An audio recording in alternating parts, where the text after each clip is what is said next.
to another episode of NCA-Tutor.com.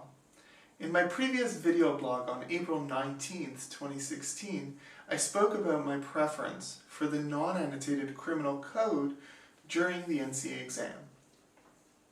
On this video blog, I'm going to be giving you 2 tips as to how to annotate your non-annotated criminal code. The first tip is while you're studying through the NCA syllabus and you're going through the materials, you should look up each and every single case and then look up the related provision or related section of the criminal code.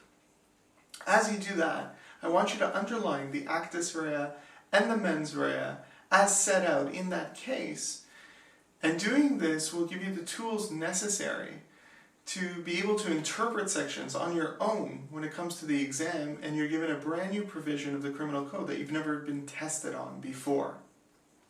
The second tip I want to give you is that as you're annotating your code and as you're looking up the different cases and marking up those provisions, you should be writing in the name of the case as well as what page number that case appears in your personal notes that you've prepared for the exam.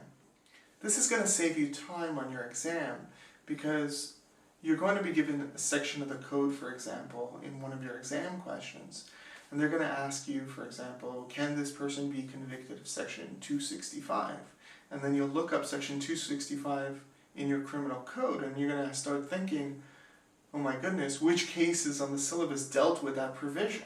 So if you've written in the name of the cases on the actual code, you'll be able to reference them very quickly in your notes. For example, 265.3, which talks about how fraud vitiates consent. If you've written in R versus maybe or, and what page it appears in your notes, then you'll be able to quickly reference that during the exam.